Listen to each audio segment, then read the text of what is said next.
Olá, pessoal! Sejam todos muito bem-vindos à nossa aula de língua portuguesa. Sou a professora Maristela Marchante e nesse momento nós vamos ver qual é o teor da nossa aula de hoje. Vamos lá? Então, hoje é a aula 36. Hoje nós temos uma aula de revisão e avaliação. Muito bem, então hoje nós vamos rever algumas coisas e depois vamos ter uma avaliação. Vamos para a nossa aula?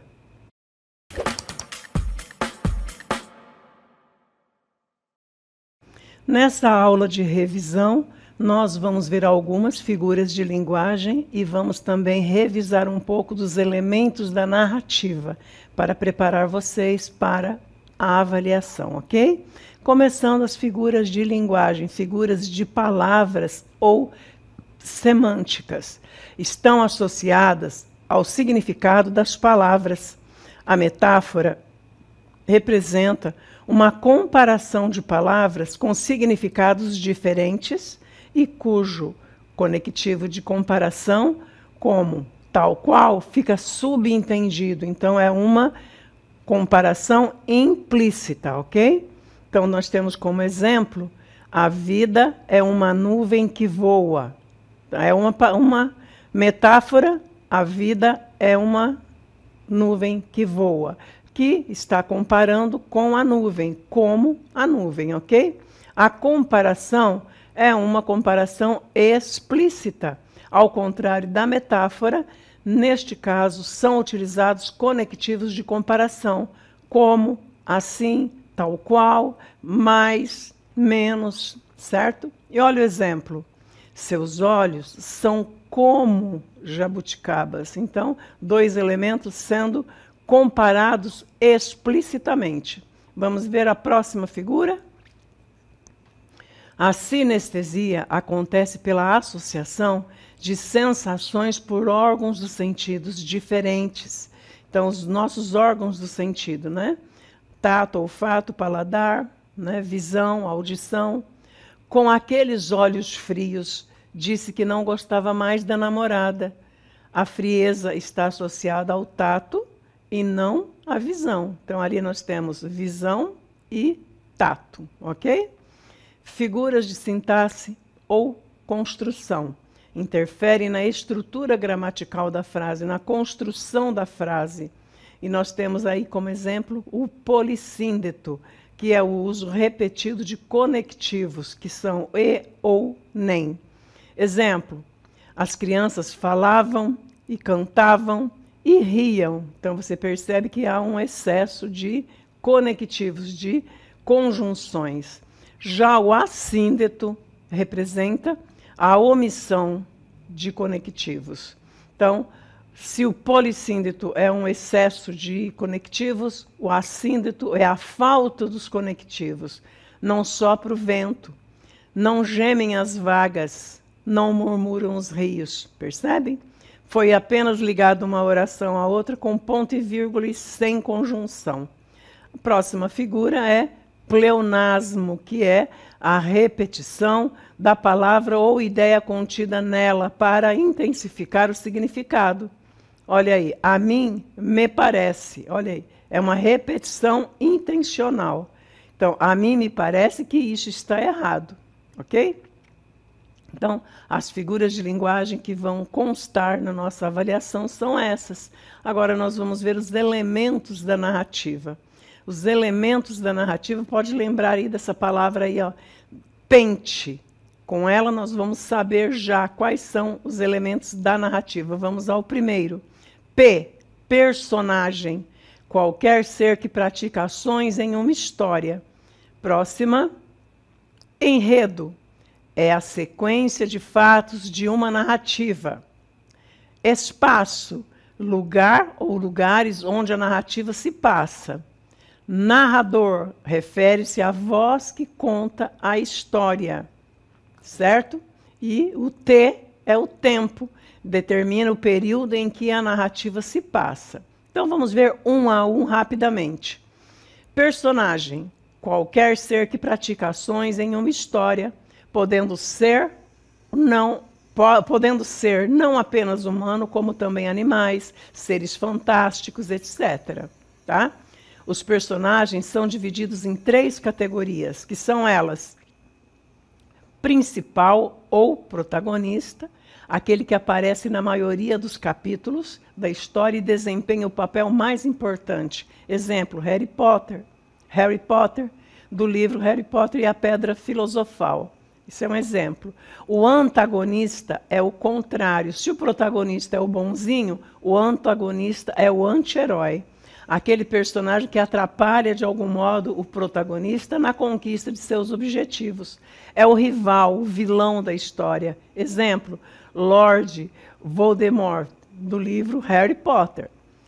O coadjuvantes. Quem são os coadjuvantes? Personagens coadjuvantes são aqueles que possuem participação na história, mas que não aparecem o tempo todo. Estão ali colocados para auxiliar o protagonista ou o antagonista. Exemplo, Rony e Hermione, do livro Harry Potter. Então, aí estão os coadjuvantes. Precisa deles para desenrolar a história, mas eles não são os mais importantes. Temos o espaço. Lugar ou lugares onde a narrativa se passa. O lugar desempenha um papel fundamental na história, pois adianta as sensações que o autor pretende passar. Pode ser cronológico ou psicológico. Vamos ver então. O espaço cronológico, então temos aí um exemplo, História de Magia e Bruxaria, do livro Harry Potter. É um espaço cronológico, físico, tá? Agora vamos ver um espaço psicológico num texto, Meus 8 anos. Então você percebe aí nesse texto que nós vamos ler que o autor, o eu lírico, o autor da história, ele sai desse momento atual do presente e vai lá para o passado. Ele vai para um lugar que fez parte da história dele. Olha aí. Livre filho das montanhas, eu ia bem satisfeito, de camisa aberta e o peito, pés descalços, braços nus.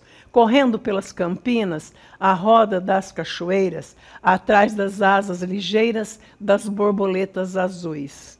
Do Casimiro de Abreu. Então ele sai do presente, ele vai para um outro lugar que faz parte do passado dele, ok? Foco narrativo. O foco narrativo é quem conta a história. Foco narrativo é a perspectiva de quem conduz a história e que assim determina o tipo de narrador. Narrador é aquele que conta a história. Ele é o principal elemento da estrutura de uma narrativa e representa a voz do texto. Também tem 2 tipos. O tipo de narrador, são os tipos de narradores aí, vamos ver. O narrador personagem é aquele que participa da história. Sempre você vai encontrar o verbo sendo conjugado na primeira pessoa do singular e do plural. Então, ele participa, ele conta a história e participa da história. Tem mais. Narrador observador, narra em terceira pessoa. Esse narrador observador, ele vai contar a história vivida por outras pessoas, não por ele. Ele nunca aparece na história, ok? E tem mais. O narrador onisciente narra em terceira pessoa e sabe tudo sobre a história. Então, ele é um onisciente, sabe tudo da história. Então, é diferente do outro narrador, que é em terceira pessoa observador. Não devemos confundir a voz do próprio autor com a voz criada por ele para narrar a história. Uma coisa é o narrador da história, outra coisa é quem está escrevendo a história. Nesse sentido, vale lembrar que o autor do texto se trata de uma pessoa real, sendo que a voz do texto é, na maioria das vezes, de um narrador criado por ele, certo? Não devemos, então, confundir, tá bom, pessoal? Sobre o narrador. Narrador primeira pessoa, terceira pessoa observador e terceira pessoa onisciente, certo? Continuando. Narrador personagem é o narrador que narra em primeira pessoa. É um dos personagens da história, normalmente um dos protagonistas ou um coadjuvante, que assim participa dos acontecimentos relatados. Nesse caso, a história é narrada em primeira pessoa do singular ou do plural, eu ou nós. Há duas variantes de narrador-personagem: narrador testemunha e narrador protagonista, certo? Então vamos ver um exemplo de narrador-personagem. Uma noite destas, vindo da cidade para o Engenho Novo, encontrei, olha o verbo na primeira pessoa, encontrei num trem da central um rapaz aqui do bairro que eu conheço de vista e de chapéu. Cumprimentou-me, sentou-se ao pé de mim, falou da lua e dos ministros e acabou recitando-me versos. A viagem era curta e os versos pode ser que não fossem inteiramente maus. Sucedeu, porém, que como eu estava cansado, olha aí o eu, primeira pessoa do singular, fechei os olhos 3 ou 4 vezes. Tanto bastou para que ele interrompesse a leitura e metesse os versos no bolso. Isso é um conto de Dom Casmurro. É uma parte de Dom Casmurro, que é do autor Machado de Assis. Agora vamos ver o narrador observador. Observem bem como é flexionado os verbos depois, tá? O narrador observador, ou o narrador em terceira pessoa, observa tudo e faz um relato daquilo que observa. Por isso recebe o nome de observador.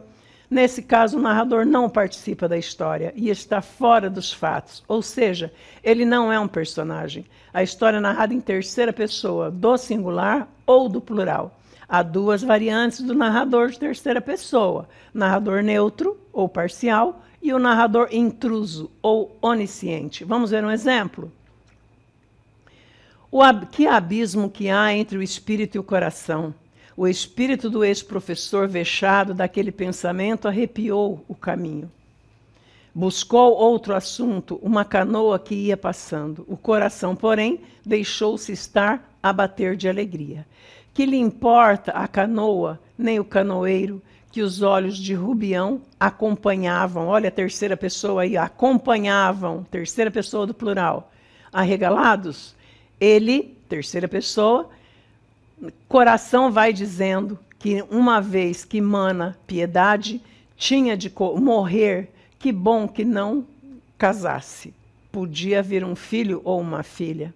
Bonita canoa, antes assim, como obedece bem aos remos do homem. O certo é que estão no céu. Então, também uma obra de Machado de Assis. Agora vamos ver o tempo.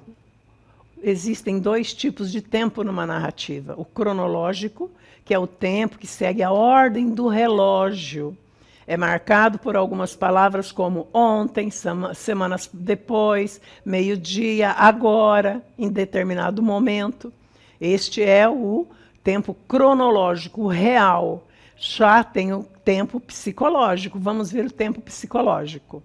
É o tempo que ocorre quando o personagem se encontra sonhando, imaginando, relembrando ou pensando. Então, todas as vezes que um personagem está pensando, relembrando, ele volta ao seu passado, eu tenho ali um tempo psicológico, tá? Trata-se do tempo interior, que ocorre dentro das personagens. Vamos ver um exemplo. Olha o tempo psicológico. Meus 8 anos. Oh, que saudades eu tenho da aurora da minha vida, da minha infância querida, que os anos não trazem mais. Então você vê que ele foi lá no passado. O tempo dele, ele voltou lá na infância dele. É um tempo psicológico, certo? Continuando. Que amor, que sonhos, que flores.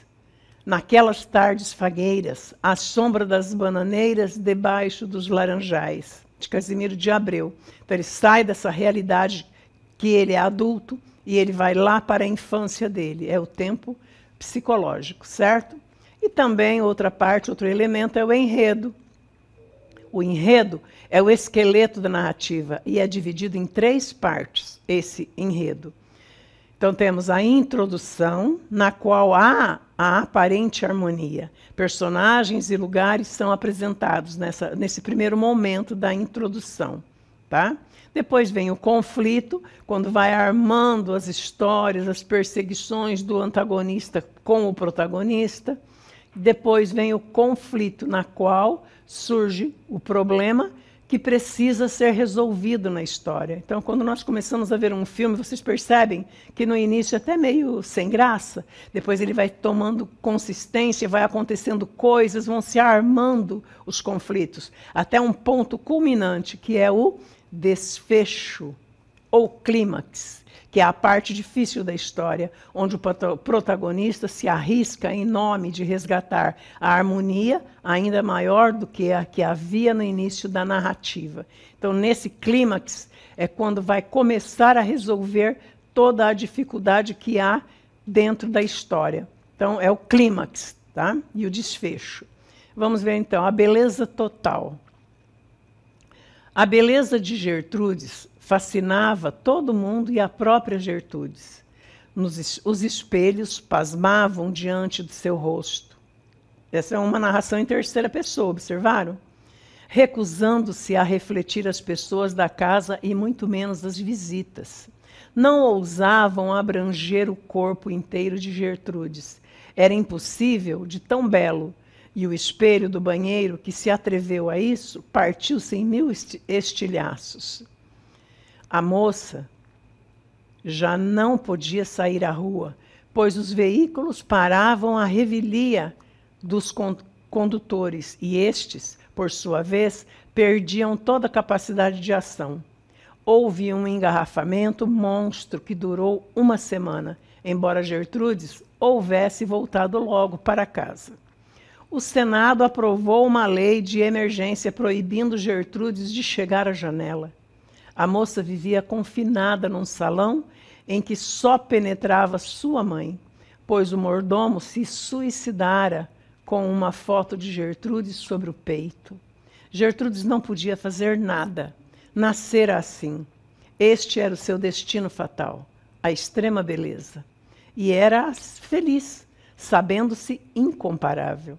Por falta de ar puro, acabou sem condições de vida, e um dia cerrou os olhos para sempre.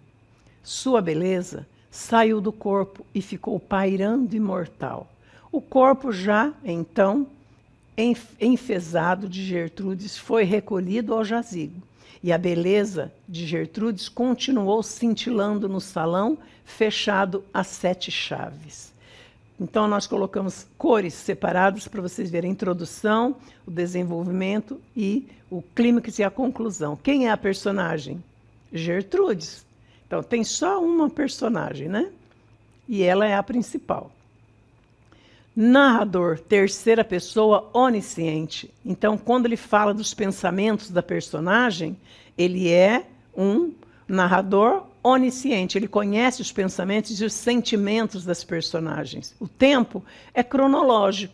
Então, nós vemos que esse tempo é o de relógio, como se costuma falar, né? É tempo de relógio, é real, é no momento. E o espaço, onde acontece essa história? A moça vivia confinada num salão. Então, você percebe a diferença e todas as partes dentro dessa história, né? Os elementos da narrativa estão todos aí nessa história. Então, essa é a revisão que nós temos hoje. Espero que vocês tenham entendido e tenham gostado. Até mais.